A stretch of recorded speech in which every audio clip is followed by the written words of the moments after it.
Batata, ba mama, bandeko, ba frère, nakati, na bandako, boza kolanda biso. C'est bel bien moi, votre humble serviteur, le messager Galate 4:16, le déboulonneur spirituel. Naye le sous na sujet oyo ezali ko nyokola ba na ya Congo. Tuye kolobela bino ba sentiment familial, il faut elongwa na mitema na bino. Tuye kolobela bino ba distraction elongwa na kati ya mitema na bino. Tuye na oyo balobi congolais bima na sentiment familial okokufa lokola Abel.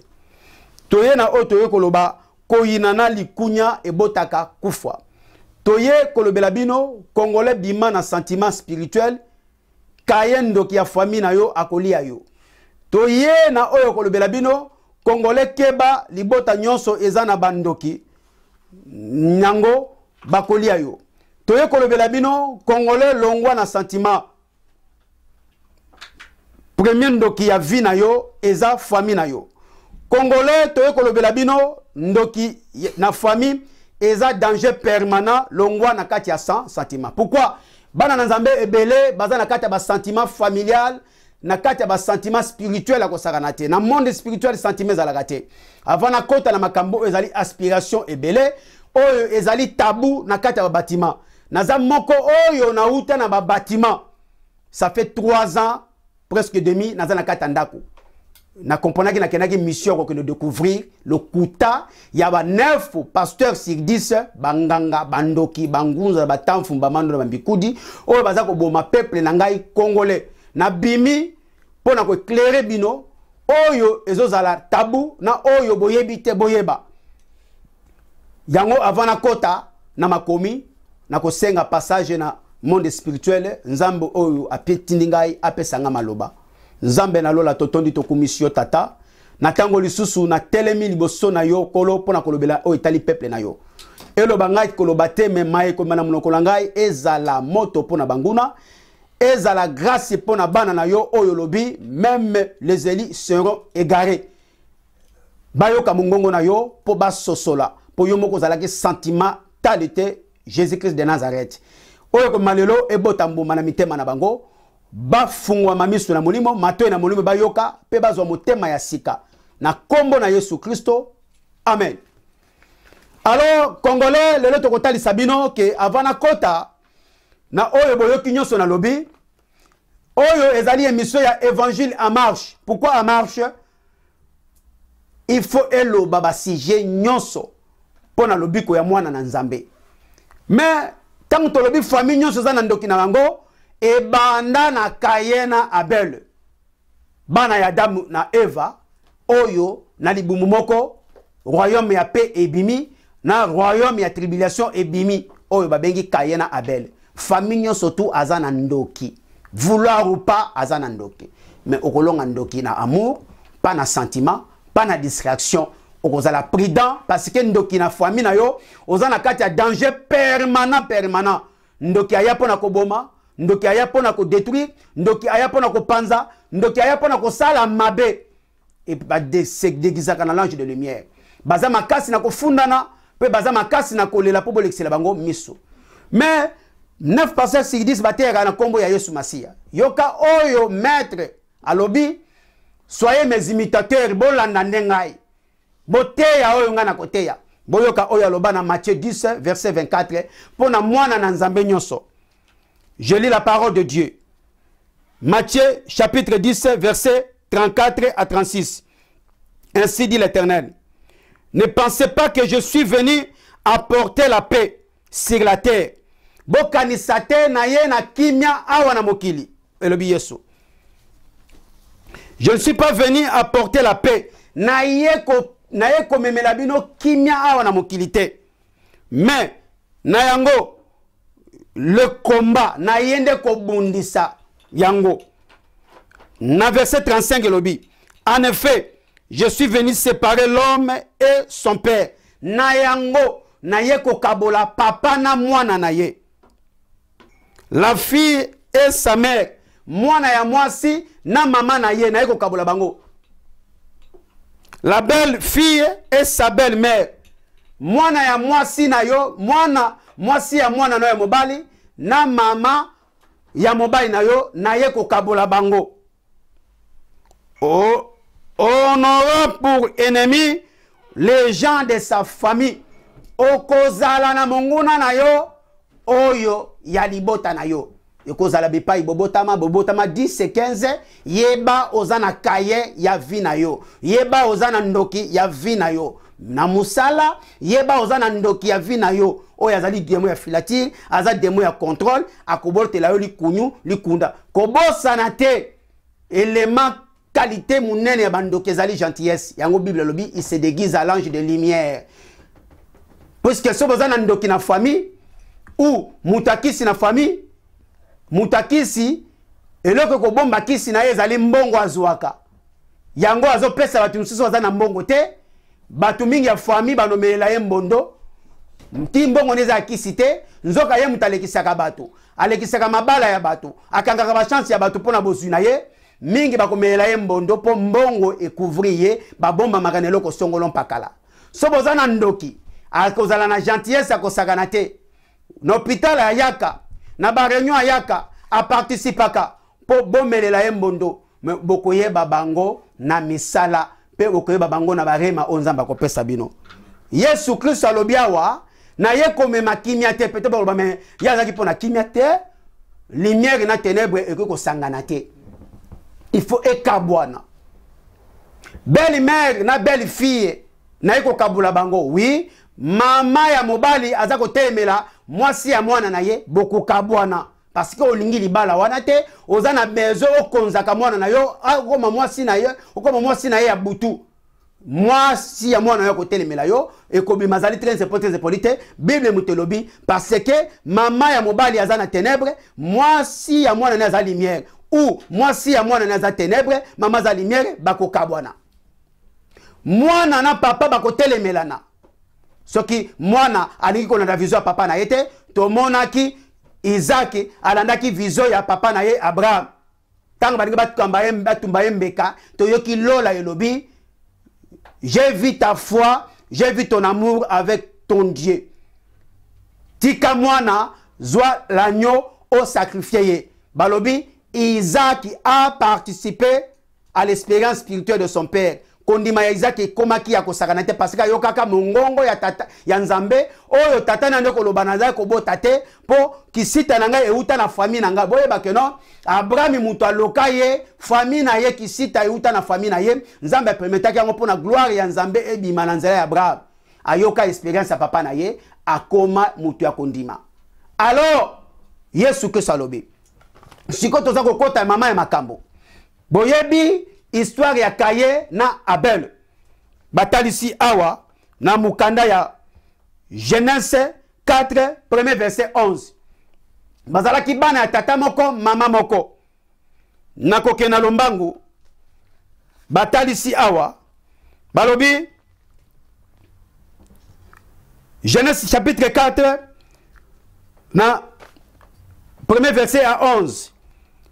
Balobi l'homme s'unit avec Ève, sa femme, et devient enceinte. Et elle met au monde Caïn. Moi, sina mobali basangani, baboti mwana bango liboso Caïn, Adam na Ève. Puis elle dit, avec l'aide du Seigneur, je donne la vie. Alobi, na lisungi ya nzambe na lola, na pesi mutu na mukili. Avec l'aide du Seigneur, j'ai donné la vie à un petit homme. Elle met aussi au monde Abel, le frère de Caïn. Baboti lisusu leki ya Caïn comme on a Abel. Bauti na libumu moko, peut-être yoko la nango mais na libota na biso ndoki azali te na bi vouloir ou pas ndoki na famille surtout azali. Tango komando ko tia discipline na bombo ina yo, nzambe akolakisa yo banguna ya libota na yo. Et puis mingi baza ko beta masasi dans les vide. Ndenge nini kolonga na bitumba na yo masasi babeta kamwe pa munguna est-ce que bandoki ya famille na yo yebi bango bandoki ya musala po sala ka yebi bango benemi batelema ko yebi bango il faut yeba bango parce que bango na monde solo ka batanga ka bakombo na bino batanga ka ba santé na bino batanga ka misala na bino po bayela ko sala mabe bino pe tango bokoti kuku boza kotalisa nzambe bango po nzambe akota na nzela maloba na bino po que Dieu t'esprit mukile samengi na maloba tango yoza ko déclarer pe nzambe akoti a s'occuper na bango balobi bien na verset 3 à la fin de l'année Kaye apporte quelques récoltes du champ na suka ya mbula Kaye azalaki cultivateur amemi ndambu ya masangu moko na Dieu mita à l'époque ya loi tozana sur tanga loi te to comme na tango ya grâce Jean 1:17 la loi a été donnée à travers de Moïse la grâce et la vérité est venue en Jésus-Christ to comme na tango ya ngolu na sembo mibeko sute ayena mwa ndambu ya masangu asayela kama moko na Dieu mita kosi nzambe ko bakosa nzambe te libosa nzambe muto sa bolumbu il offre au Seigneur de se compter nangama mususu lekina ya Abel apportant les premiers agneaux de son troupeau pour yazalaki berger moboko libibele tangu taba meme na ye ya liboso aboti azwi yango akiko tumbela nzambe mbeka lipamboli ya Abel na ya Kaye ya muyibi nzamba sepelaki na lipamboli ya malamu tika na yebisa yo olona kapeto to boko pesa ka badimi dimo pesa kana pasteur ya ndoki oza kolona na mabele ya mabanga ok batalisi biso okolona na terre fertile babola ba orphelin ba veuve nini oya boma mobile na nzelo ya soloka te orphelin nini oya kota na bondoki ya quartier te po boma papa na ye il y a des orphelins et des orphelins il y a des veuves et des veuves sosola na monde spirituel na sentimenté l'épreuve année na Matthieu 12 na verset 49-50 okoloba me ngana kangama na famille ba eko yebisa Yesu ton père ta mère sont à l'extérieur ils te cherchent alors qui est ma mère qui sont mes frères pour le kotali sayo yo ozana kata wa sentiment spirituel familial longwa nani ndeko na yo oya yo kaka makomia chaka na misala ko sambela mingi elobite ko bongo la motema ko gêner elobite banga kanzambe bakoyeba nzete na mbuma na yango peut-être veyaka osambela ka mingi ko banga nzambe ezali lolenge mususu Dieu n'exauce pas les prières d'un pécheur en rêvant ensuite il en or tu fais sa volonté il va t'exaucer liana yo tika ba jeune osalaka liana yo tika ba prière milai tiande ko banga nzambe na bomo na yo okomona loboko nzambe pe akomomba ko batela yo balobi agis bien tu peux remettre debout si tu n'agis pas bien le péché est comme un animal couché à ta porte tangu yoza na masumu lisumu eza lokola nyama kufi liboso ya porte ya ndaku na yo alors il attend en cachette prêt à l'attraper moi mais toi sois plus fort que lui yo zala makasi koleka ndiku na yo Kaye dit na verset 8 Kaye alati zuwa alati kanda alati likunya likundu boyeba koyina ebotaka likundu ebotaka bondoki ebotaka kufa na verset 8 toujours na Genèse 4 verset 8 Kaye dit à son frère Abel sortons dehors dans le champ Kaye se jeta sur son frère Abel et le tue ayoki zuwa ok au départ les pambola pesaki nzambe ezalaki ya ndenge longa mérité alinga yiba nzambe devant l'Éternel tout le monde sont nus tozana kati ya kobomba eloko mokote nzamba azaki lipamboli ya Abel po apesaki ye moko na zomi ya bibwelo ya ndeko bokola ayiba nzambe te nzamba préféré na lipamboli ya malamu yango totuni bino bozoki na ba bâtiment 9 ya ba bâtiment sur 10 toujours baza ba ndoki baza ba criminel ba yana mawate bakolia bino santé finance spirituellement pe ba bomi bino alati zuwa alati likunya likundu abomi ndeko na ye mais le moni yoka oyo balobi na ye.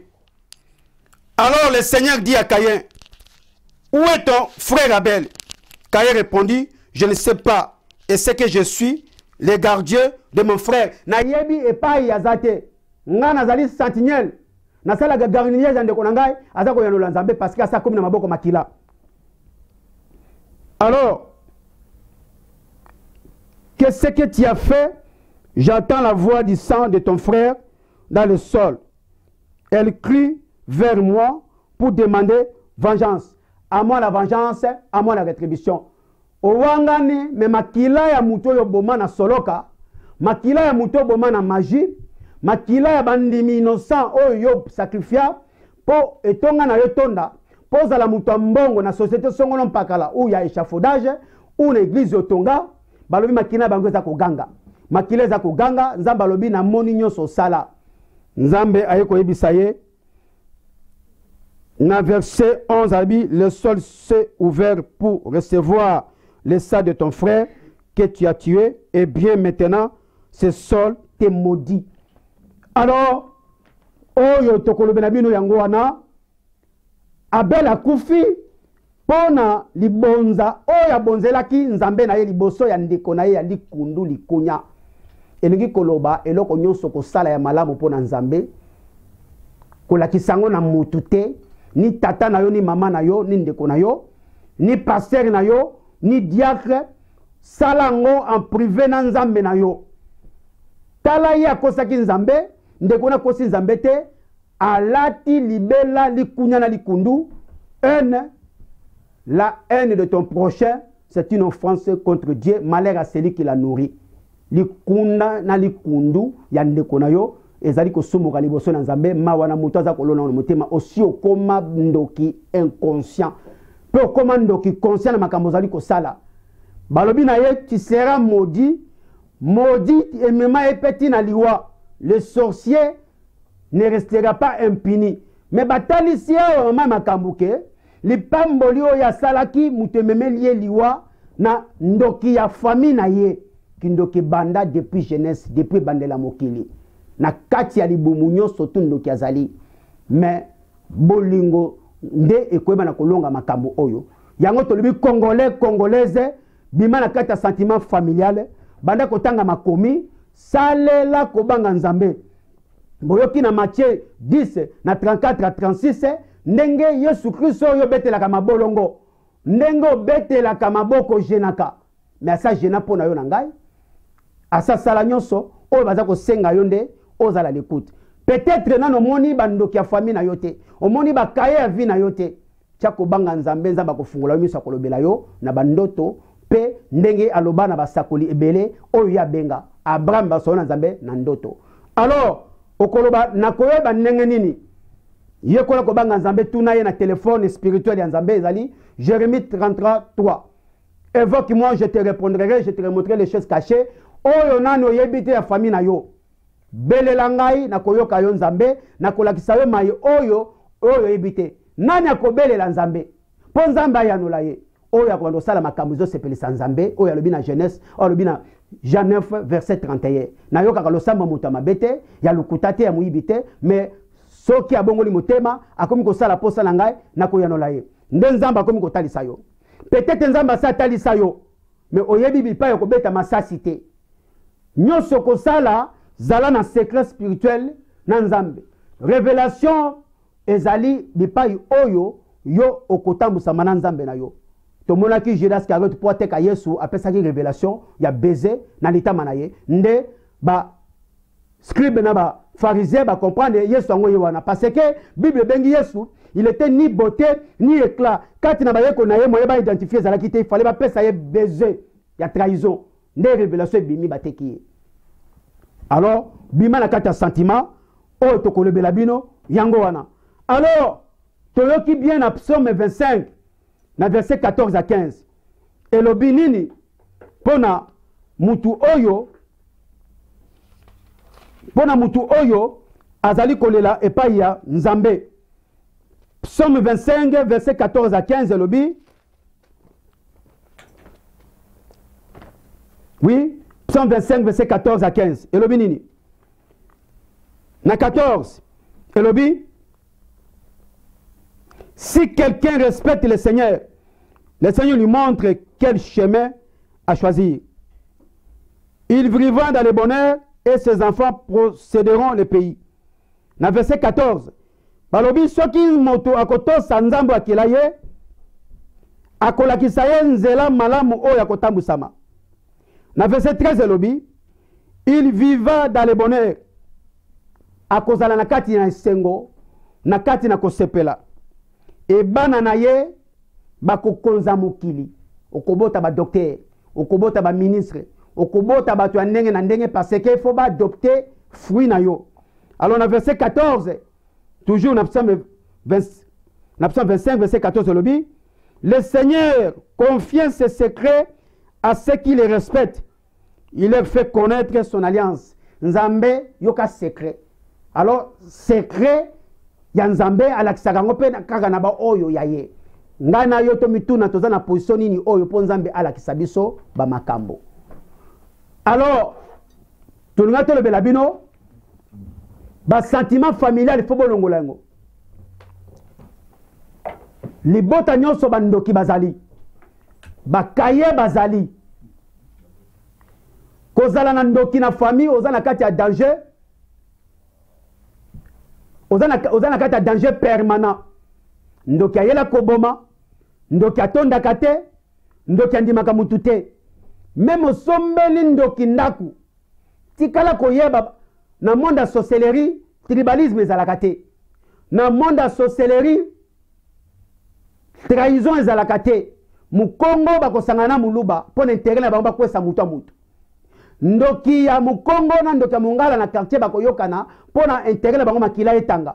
Elingi koloba yo mwana na Nzambe longo na kati ya sentiment. Soki Nzambe asi alakisi yo bandoki ya famille na yo ou bandoki ya société songo non pakala ou na musala elingi koloba averti yo olongo na kati ya sentiment po ndoki ya kosela musala na ye ou po balongola yo musala ako calomnier ako koselo makambu parce que ti faut balongola yo a détruire yo physiquement. Soki bakokoka yo na butute bakotake yo na moyi. Na moyi il faut bakanga finance na yo ba détruire yo et no ba mi bomba.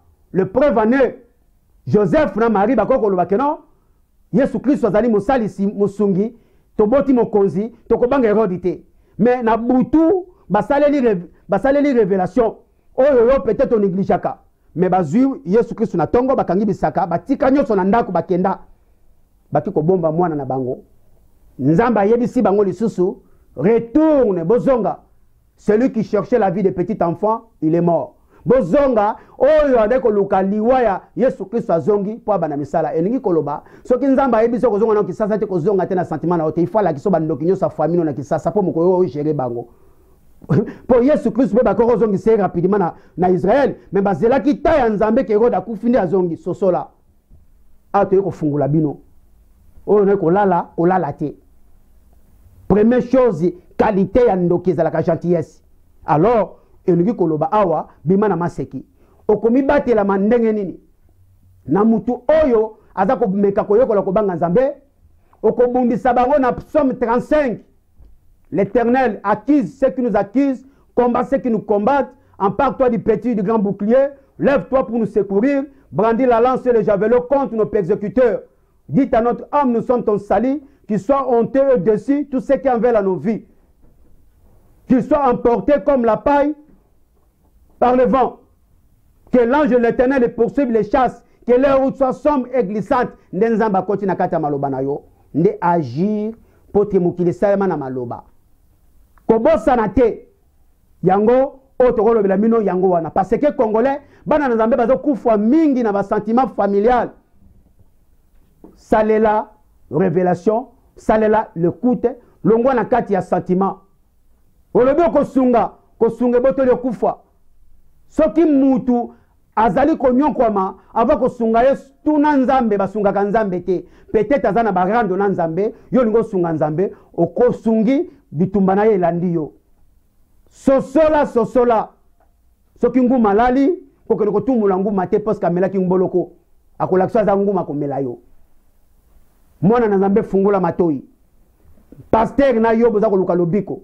Et surtout soko koti na église ya bandoki. Yeba oke komitika étoile na onde bakosalela yango.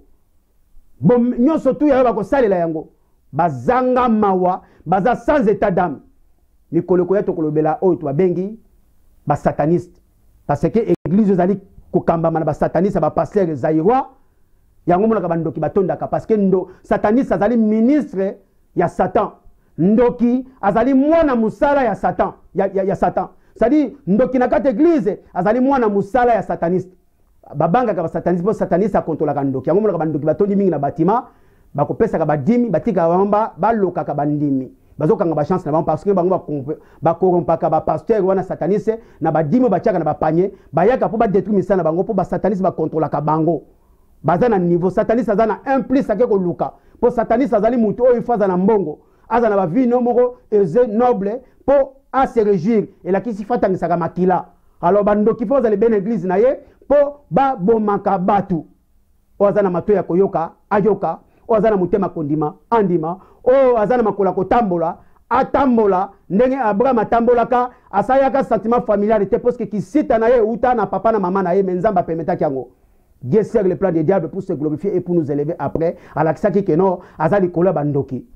Tambola ko banga nzambe que soit bitumba na yo nzambe akomi monisama nzambe akosaka te azamwa na mutute po a buka lokuta akoaccomplir mission na ye na promesse na bomo na yo.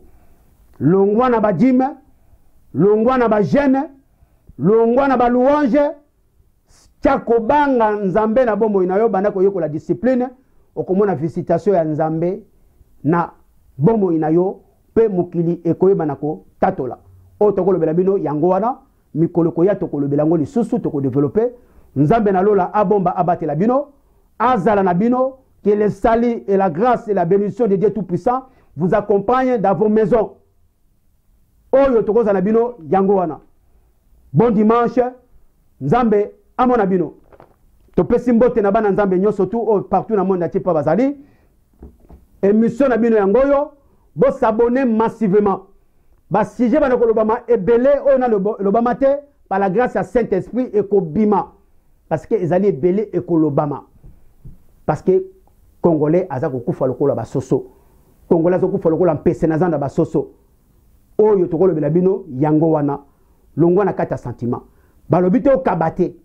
Balobi te opesate. Mais balobi bien yambo ya kokaba, yambo ya kopesa tuna nzambe. Est-ce que o permettre ngana sunga, o permettre ngana salisa poko sunga na yo na kokaba na yo okofungula ba porte oyo okanaki na ngote et puis nzambe tendaki ofungula ba porte te yeba na kokanga ba porte no mwana na nzambe otokolo belabino yango wana. Merci beaucoup. Nzambe apambola Aerotech TV, c'est l'envol. La qualité qui fait la différence, c'est dans la service nabino. Il y a qu'à dénoncer, qu'à condamner la pratique diabolique wana et puis qu'à enseigner nous la vérité. Bosambe la pona biso parce que bitu mezali makasi, to kozonga simate, to zako koba po bango pe mission na biso ba kufate baya et pa inanzambe po to akotonga Congo ya lobi. Merci beaucoup.